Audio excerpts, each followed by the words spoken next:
Well, we got two home games coming up this week. Texas A&M on Tuesday and Georgia on Saturday. Impressed really with both teams and what their new players are doing for them. Like the physical nature of both teams. Right now, both teams are playing very, very well, and we're going to have to play a heck of a game in both outings. Our first question is from Chip Howard of KZNE Radio and College Station. Coach, last year Elston Turner came in and lit it up there at Rupp. I'm wondering if you see some similarities in Jamal Jones as what Turner was able to do for them a year ago. You know what? That's a great point. Really like Jamal Jones. It seems like he should be averaging more than 12 points a game because it seems like every time he shoots it, it goes in.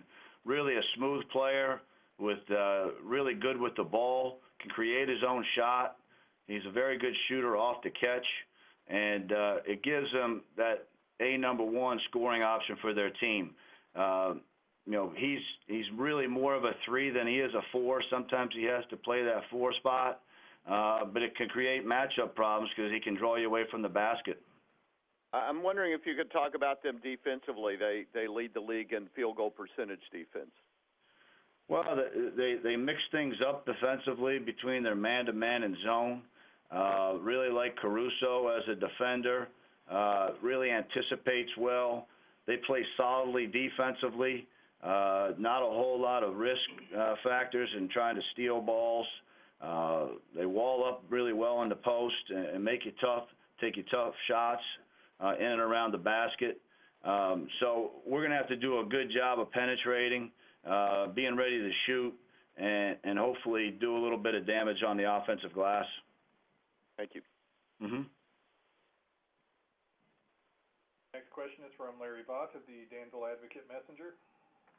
Yeah, good morning, John. Just wanted, after you had a chance to kind of go back and look at the film Saturday, what did you think was the biggest issue rebounding-wise?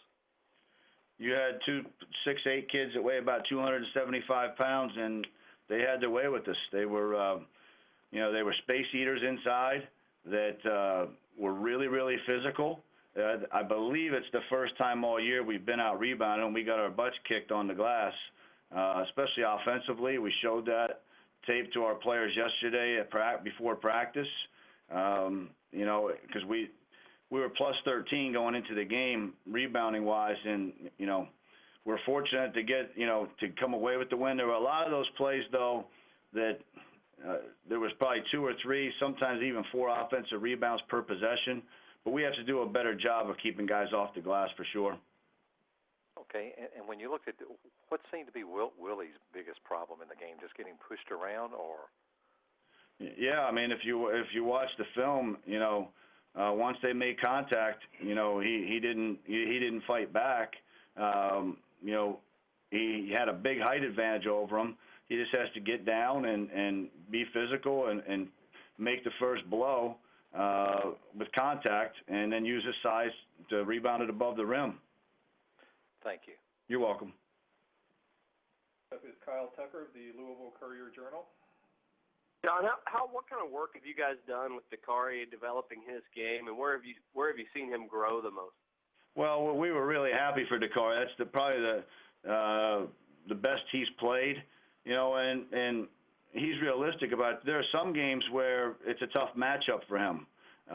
When the post players are a little smaller and thinner or quicker and can take you out from the basket.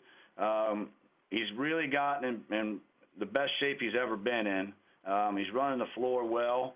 He used his size the other day. That was a great matchup game for him. Defensively, he was pretty solid, set good screens offensively.